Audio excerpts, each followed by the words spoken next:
There is an old story that crosses many cultures. One version goes like this. Some hungry travelers arrive at a town with a large kettle suitable for making a soup that would feed a crowd. Their problem is that they have nothing to put inside the kettle to make the soup. They ask the people of the town if they can give them any food to eat, since the travelers were hungry. The people say they cannot. The travelers then hatch a plan. They fill the large kettle with water from a nearby stream and put a large stone in it. They then set the pot of water and stone on a fire and begin to stir it. The people in the town are curious about what these strangers are doing. They inquire about the contents of the pot. The travelers tell them that it is a delicious recipe for soup and only needs a little garnish to make it perfect. One person offers a few carrots. Another offers a little salt. One offers a ham bone left from last night's dinner. You see where this is going. Once they have all contributed, the pot is full of a nourishing soup and there is plenty to go around. No one walks away hungry. Sometimes, when we look at the enormity of the issues around us, poverty, struggles with education, loneliness, hunger, inadequate clothing for the winter, people who have moved to the United States with almost nothing to their names, disasters caused by weather, we might despair. Where do we begin? How do we address these issues? Where will we find the resources to actually make a difference? One of the joys of being part of a connectional church is the ability to make stone soup out of our combined efforts. A church is moved to respond to a need in their community. They have an idea about how to do it, but do not have the resources to carry out their plans on their own. That church can find financial resources and guidance because of the generosity of the churches and sessions of the Presbytery of Great Rivers. Just look at the amazing kinds of soup we are providing because you have been generous. If you were hungry in Central Illinois, what would you want? Our congregations have been creative in the ways they have addressed this need. In Middletown, there are 18 members of the Presbyterian Church. They saw a need and decided to feed hungry school children for one day, 1 month of the summer of 2013. With suggestions for meeting state health codes and money from the presbytery, the project went forward. The publicity from the meals brought in not only children, but the lonely and hungry senior citizens of their town as well. In Petersburg, the Presbyterian Church has supported a food pantry for decades. Yet, they realized that canned and boxed foods only go so far. With a small grant from the Presbytery to get started, they planted a large garden and now provide nutritious, fresh produce to their neighbors throughout the growing season. In Galesburg, the church joined the national movement called Blessings in a Backpack.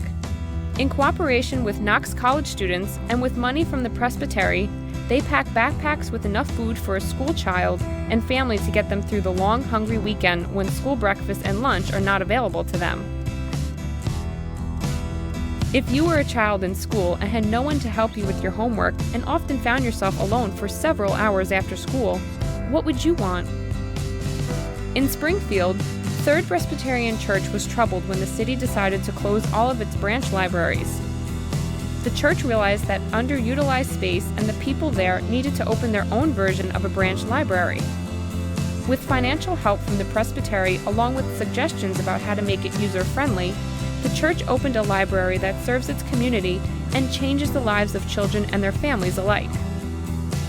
In Macomb, First Presbyterian Church knew that children needed some one-on-one time with adults to help with their at-home studies, help that was often not available in the children's homes. With guidance from the Presbytery advisor and a grant, they now invite children to have a nutritious meal and work on their homework with someone who can give them their undivided attention. If you had lots of time on your hands in the summertime and did not really know why anyone goes to church, what would you need? Outside of Nyota, at Appanus Faith Presbyterian Church, with help from other churches in the presbytery, they provide a vacation Bible school for their whole community. It is often the only exposure the children have to the story of our faith. If you were a child without a warm coat in the winter in Central Illinois, what would you want? In Canton, the Presbyterian Church used a small grant from the presbytery to get started providing coats to the schools to distribute to children who show up cold at school in the morning. If you were in prison, what would you miss most? For many young women in prison, it is their children. First Presbyterian Church of Normal used a peacemaking grant to support and provide volunteers for a Mom and Me program that helps female prisoners and their children to have contact with one another. If you had come to this country and could not speak the language and did not have a job, but had Christian faith, where would you go for help? In Rock Island, many refugees have found their way to Broadway Presbyterian Church.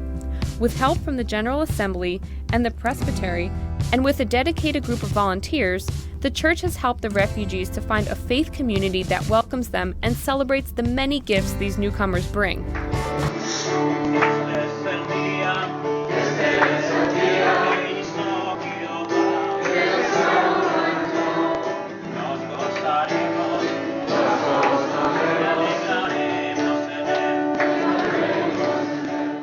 If you were a child who lived on the streets of Mombasa, Kenya, and engaged in unspeakable behavior just to stay alive, what would you want most?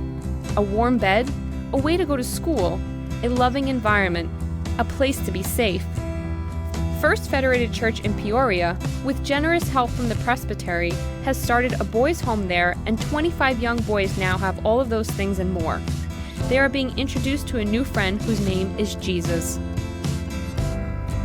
And if your home has been destroyed in an F4 tornado a week and a half before Thanksgiving, what would you need? The needs in Tazewell County will go on for many months. One of those needs was met on Thanksgiving Day by serving 1,000 meals to volunteers and victims alike, meals that were purchased by the Presbytery with money provided by generous sessions and individuals. Stone soup indeed.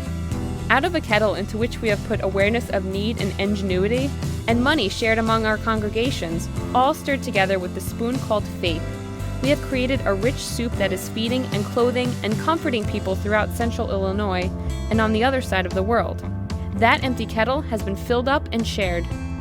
Of course, we do not need to turn to a legend that spans cultures and centuries to find a story about bringing our resources together in a way that changes lives. When the disciples turned to Jesus on a hillside and told him to send the crowd home since there was not enough for all who were there, they were looking into the kettle and finding it empty. You give them something to eat. We have no more than 5 loaves and 2 fish. After they brought what they had to Jesus, he took and blessed and broke it and gave it to them. And all ate and were filled.